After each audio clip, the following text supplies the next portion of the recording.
매일 사용하는 밥솥, 이렇게 사용하시면 발암물질을 먹게 됩니다.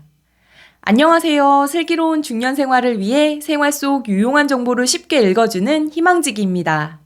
밥솥은 우리가 먹는 밥을 짓기 때문에 가장 깨끗해야 할 전자제품 중 하나이지만 많은 증기가 빠져나오는 밥솥의 특성상 제대로 관리하지 않으면 자칫 세균과 곰팡이에 온상이 되기 쉽습니다. 한 TV 프로그램에서 실험을 했는데 일반 가정집의 전기밥솥이 화장실의 변기보다 무려 5배가량 높은 수치의 오염도가 측정되었는데요. 충격적이지 않으신가요? 게다가 전기밥솥을 이렇게 사용하면 발암물질을 그대로 섭취하게 된다고 합니다.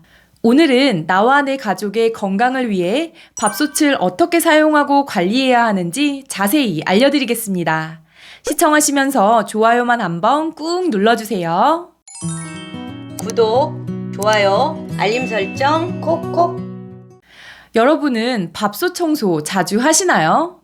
요즘은 밥솥으로 밥뿐만 아니라 죽, 찜, 삼계탕까지 할 수 있기 때문에 청결에 더 신경을 쓰셔야 하는데요. 다양한 요리에 들어가는 간장이나 양념 등으로 증기가 배출되는 입구가 오염되기 쉽기 때문입니다. 이렇게 세척을 자주 하지 않는 밥솥으로 밥을 하면 밥에서 냄새도 날 뿐만 아니라 번식한 세균이 그대로 우리 가족들의 입으로 들어가게 되어 건강에 치명적일 수 있습니다.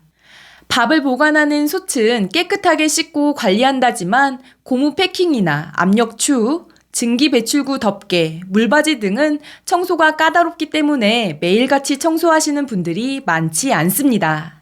그래서 밥솥 청소 어떻게 하면 되는지 지금 알려드리겠습니다. 베이킹소다와 구연산을 활용하시면 되는데요. 먼저 전기밥솥의 본체에서 고무 패킹, 압력추, 물받이, 증기배출구 덮개 등의 부품을 분리합니다.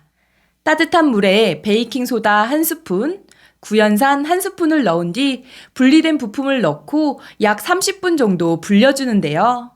그러면 알칼리성인 베이킹소다와 산성인 구연산이 만나 찌든때 제거에 도움이 된다고 합니다. 충분히 불려졌으면 칫솔로 구석구석 깨끗하게 닦고 헹궈주시면 됩니다. 전기밥솥 본체는 깨끗한 칫솔에 따뜻한 물을 묻혀 증기가 나오는 배기구와 물받이가 있는 곳도 닦으시면 되는데 칫솔이 닿지 않는 부분은 면봉이나 이쑤시개와 물티슈를 사용해 깨끗이 닦아주시면 됩니다. 그리고 밥솥 청소에서 놓치는 부분이 바로 솥을 꺼내고 난 뒤 본체의 바닥 부분입니다. 이 바닥도 보시면 누른 밥알들이나 여러 가지 먼지들로 가득할 텐데요. 이 부분도 털어내고 깨끗이 닦아주셔야 합니다. 이렇게 깨끗하게 청소를 하셨다면 마지막으로 자동 세척을 해주시면 좋은데요. 내 솥에 물을 4분의 1 정도 붓고 살균력이 뛰어난 식초 몇 방울을 떨어뜨린 뒤 자동 세척을 해주시면 됩니다. 약 20분 정도의 자동 세척이 끝나고 밥솥을 보면 증기가 흥건하게 되는데 그런 마른 행주로 물기를 다 제거해 주시면 됩니다. 그런데 밥솥 청소만큼이나 중요하게 체크해야 할 것이 하나 더 있습니다. 바로 솥의 스크래치인데요. 구독자님들은 쌀을 씻을 때 어디에다 씻으시나요? 사실 저도 솥에 바로 쌀을 담아서 씻었거든요. 그런데 이러면 절대 안 된다고 합니다. 내 솥에 쌀을 씻으면 쌀이나 현미 같은 잡곡류로 인해 스크래치가 생기게 되는데요. 전기밥솥의 솥은 보통 본체에 알루미늄의 부식을 막고 밥알이 들러붙는 것을 방지하기 위해 불소수지 코팅을 덧입히는데요. 솥을 보면 검은색으로 반질반질 광택 처리가 되어 있죠? 이게 바로 불소수지 코팅을 한 것입니다. 그런데 쌀을 씻거나 거친 수세미로 설거지를 하면서 솥이 긁히게 되면 이 코팅이 모두 벗겨져서 알루미늄 등 중금속이 녹아나와 나도 모르게 섭취할 가능성이 있다고 합니다. 또한 솥의 코팅이 벗겨진 경우에는 고온에서 환경호르몬까지 나올 수 있다고 하는데요. 솥의 코팅제로 사용되는 불소수지는 열에 강하고 부식이 잘 안 되고 마찰력이 매우 적어 밥알이 눌러붙지 않게 해주는 장점이 있지만 고온에서는 PFOA라는 환경호르몬이 나와 간 독성이나 암을 유발할 수 있다고 알려져 있습니다. 그래서 전기밥솥을 안전하게 사용하려면 솥이 스테인리스로 되어 있는 밥솥이 좋다고 합니다. 스테인리스 재질은 내구성과 내열성이 우수해 코팅 처리가 필요하지 않기 때문에 더 안전하게 사용할 수 있다는 것입니다.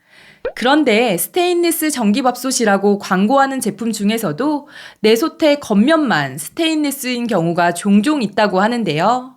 반드시 음식이 닿는 내솥면과 열이 닿는 상부 커버까지 모두 스테인리스 재질로 되어 있는 제품인지 확인하셔야 한다는 점 기억하세요.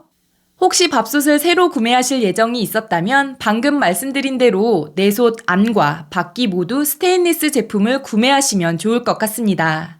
아직 밥솥이 멀쩡한데 내솥에 스크래치가 많이 생겨 교체해야 한다면 가까운 AS 센터에 연락하셔서 해당 모델의 내솥의 재고를 확인하시고 직접 방문하시거나 택배 서비스로 구매하실 수 있다고 합니다. 물론 정확한 모델명을 알고 계신다면 온라인에서도 구매하실 수도 있습니다.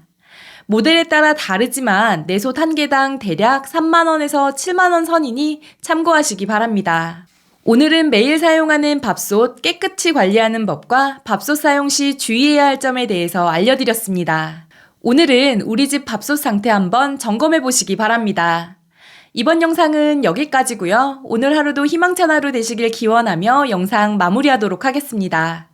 오늘 영상이 조금이라도 도움이 되셨다면 구독, 좋아요, 알림 설정 눌러주세요. 감사합니다.